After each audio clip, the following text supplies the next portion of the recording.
দর্শক, রাজধানীর ৩০০ ফিটে চলছে বিএনপির ভারপ্রাপ্ত চেয়ারম্যান তারেক রহমানকে সংবর্ধনার প্রস্তুতি। বিপুল উৎসাহ আর উচ্ছ্বাস নিয়ে প্রস্তুতির নানা কাজে ব্যস্ত সময় পার করছেন বিএনপির নেতাকর্মীরা। সেখান থেকে আমরা এই মুহূর্তে সবশেষ পরিস্থিতি জানবো। সহকর্মী আমিনুল ইসলামের সঙ্গে যুক্ত হয়ে। আমিনুল, কেমন দেখছেন সেখানে নিরাপত্তা ব্যবস্থা, জানাবেন।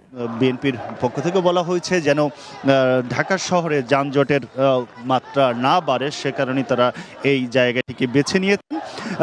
তারেক রহমান তিনি লন্ডনের একটি সমাবেশে, তার বলা চলে সেখানকার বিদায়ী সমাবেশে, দীর্ঘদিন সেখানে থেকে তিনি বিএনপির রাজনীতি তিনি পরিচালনা করেছেন। সেখান থেকে সেই কমিউনিটির সাথে তার একটি দীর্ঘ সময় কেটেছে।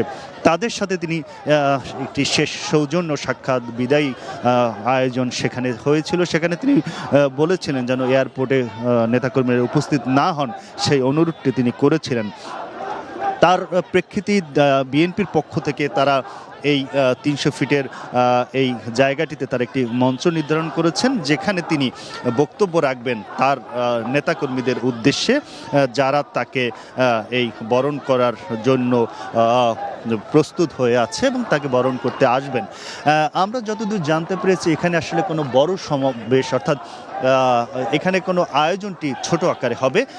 একমাত্র তিনিই বক্তব্য রাখবেন, তিনি তার নেতাকর্মীদের উদ্দেশ্যে বক্তব্য রাখবেন। তবে প্রস্তুতি বা জনসমাগম বেশ পরিমাণ করারই আয়োজন রয়েছে। বিএনপির পক্ষ থেকে তারা চাচ্ছেন একটি বড় সমাগমের মধ্য দিয়ে তার দলের নেতাকে বরণ করে নিতে।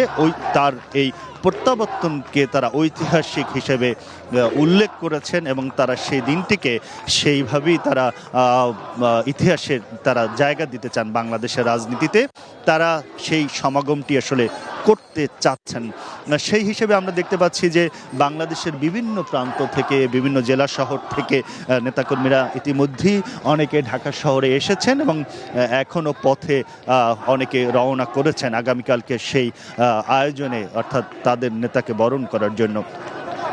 আমরা জানি যে বিএনপির রাজনীতিতে বর্তমানে তার দলের ভারপ্রাপ্ত চেয়ারম্যান তারেক রহমান মূল কাণ্ডারি হিসেবে দলের নেতৃত্ব দিচ্ছেন। দেশের বাইরে থেকেও তিনি বিএনপির রাজনীতিতে বড় ভূমিকা রেখেছেন। বিএনপির রাজনীতি তার নেতৃত্বে পরিচালিত হচ্ছে। এত কিছু তিনি এই দলকে দীর্ঘ একটি সময়, যখন বিএনপির বলা চলে যে একটি অন্যতম একটি কঠিন সময় পার করতে হয়েছে, বিএনপির রাজনীতিতে যখন তার রাজনৈতিক প্রতিপক্ষ যখন এদেশের রাষ্ট্র ক্ষমতা ছিল, বিভিন্নভাবে বিএনপিকে তারা যখন কোণঠাসা করার চেষ্টা করেছে, সেরকম একটি মুহূর্তে বিএনপির ভারপ্রাপ্ত চেয়ারম্যানের দায়িত্ব নিয়েছিলেন তারেক রহমান।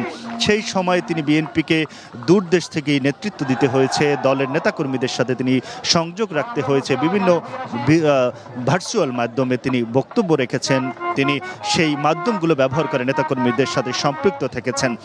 তারপরে সেই প্রায় ১.৫ যুগ পরে তিনি সরাসরি নেতাকর্মীদের সাথে সংযোগ হওয়ার, অর্থাৎ সরাসরি তাদের নেতাকে দেখার যে আকুতি তাদের মধ্যে আমরা দেখতে পাচ্ছি, আসলে সেটি বলা চলে সেই বিএনপির নেতাকর্মীরা সেইটি আসলে তাদের প্রকাশ পাচ্ছে যে দীর্ঘদিন পরে তারা তাদের নেতাকে তারা দেখবেন। সেই দেখার আকাঙ্ক্ষা থেকে মঞ্চের কতটা আশেপাশে জায়গা করা যায়, সেই চেষ্টাটিও আমরা আসলে দেখতে পাচ্ছি এবং সেই চেষ্টার অংশ হিসেবেই এই রাতেও দেখা যাচ্ছে যে অনেকে এসেছেন এবং এসে তারা সেই মঞ্চের সামনের জায়গাগুলোকে তারা নিজেদের করে নিতে চাচ্ছেন।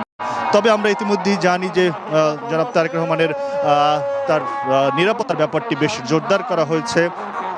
সেই নিরাপত্তার অংশ হিসাবে মঞ্চকে আজকে আমরা দেখেছি সারাদিনই বেশ নিরাপত্তার বলয়ের মধ্যে রাখার চেষ্টা করা হচ্ছে। তার যে নিজস্ব যে নিরাপত্তা বাহিনী রয়েছে বিএনপির সিএসএফ, যেটি আসলে তাদের দলের চেয়ারপারসনের নিরাপত্তার জন্য তৈরি করা হয়েছিল, সেই চেয়ারপারসন সিকিউরিটি ফোর্সের সদস্যরা তারা সেখানে নিরাপত্তার দায়িত্বটি দেখেছেন। সরকারের বিভিন্ন সংস্থা যারা রয়েছেন তারা দেখেছেন।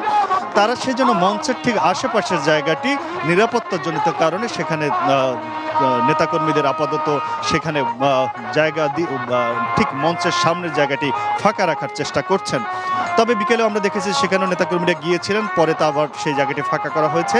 সার্বিকভাবে নিরাপত্তাজনিত সেই বিষয়গুলো তারা দেখছেন। আর অন্যদিকে নেতাকর্মীদের বলা চলে এক হিসাবে আসলে ঢল বলা চলে যে আসলে আসা শুরু হয়েছে।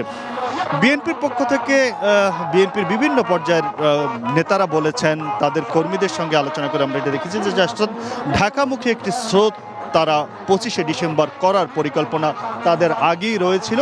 সেই পরিকল্পনার অংশ হিসেবেই তারা এই রাজধানীর বুকে আসছেন। আর যারা রাজধানীতে রয়েছেন বিএনপির নেতাকর্মী, সেই সংখ্যাটিও একেবারে কম নয়। আমরা জানি যে বর্তমান প্রেক্ষাপটে বিএনপি বাংলাদেশের অন্যতম রাজনৈতিক বৃহৎ শক্তি হিসাবে আবির্ভূত হয়েছে এবং বাংলাদেশের বর্তমান রাজনৈতিক প্রেক্ষাপটে বিএনপি তারা এখন আগামী যে নির্বাচন আসছেন সেই নির্বাচনেও তারা শক্ত অবস্থান নিয়ে নির্বাচন করতে যাচ্ছেন। এমন একটি সময় তার দলের বলা চলে যে বর্তমান প্রধান, যিনি ভারপ্রাপ্ত চেয়ারম্যান হিসেবে দলের নেতৃত্ব দিয়ে যাচ্ছেন, তিনি ফিরে আসাটাকে তারা বেশ বড় আকারেই সেইটি জানান দিতে চাচ্ছেন এবং তারা সেই লক্ষ্যেই সব প্রস্তুতি আমরা আসলে তাদের মধ্যে দেখতে পাচ্ছি।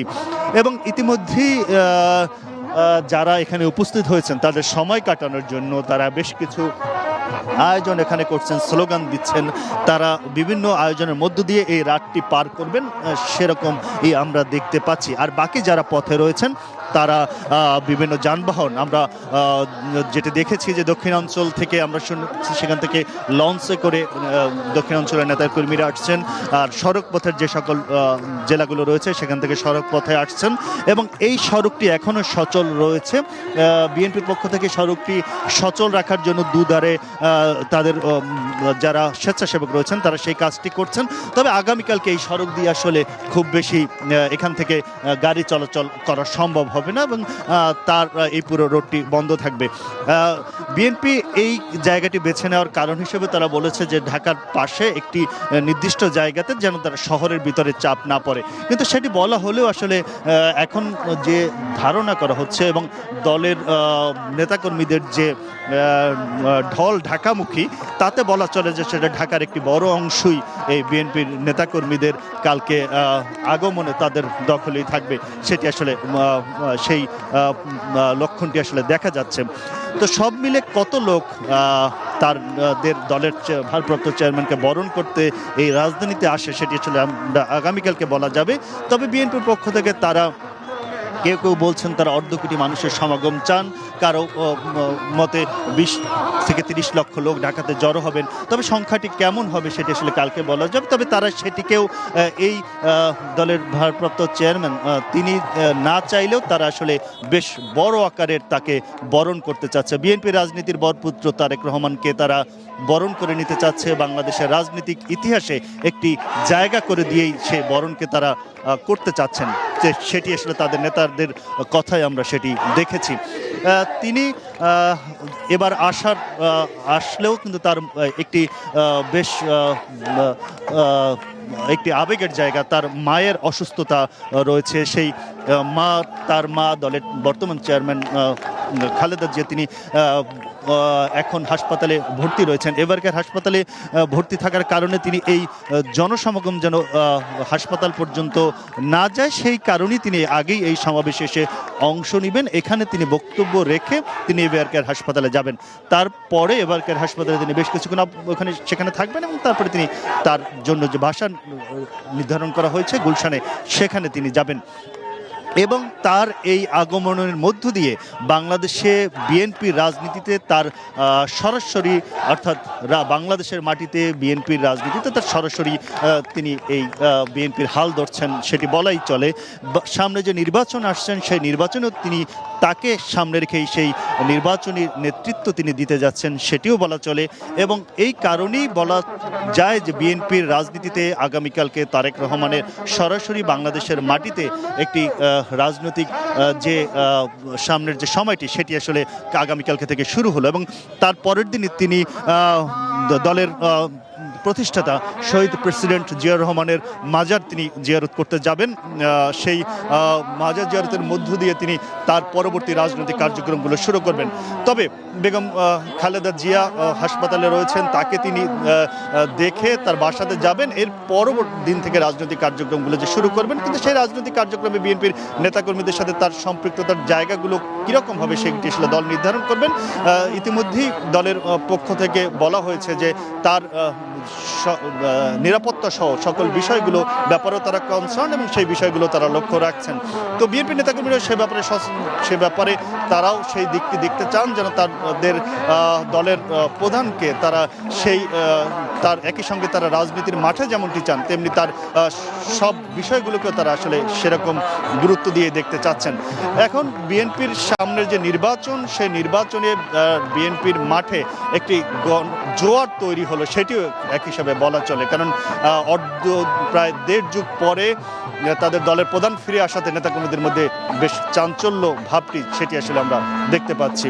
তো এই ইতিমধ্যে সব প্রস্তুতি নেওয়া হয়েছে, মঞ্চের নিরাপত্তা জড়িত বিষয়গুলো যেমন দেখা হচ্ছে, একই সঙ্গে নেতাকর্মীদের এখানে যে থাকার যে জায়গাটি অর্থাৎ তারা এখানে অবস্থান নিয়েছেন একদিন আগেই আগামীকালকে তাকে বরণ করার জন্য।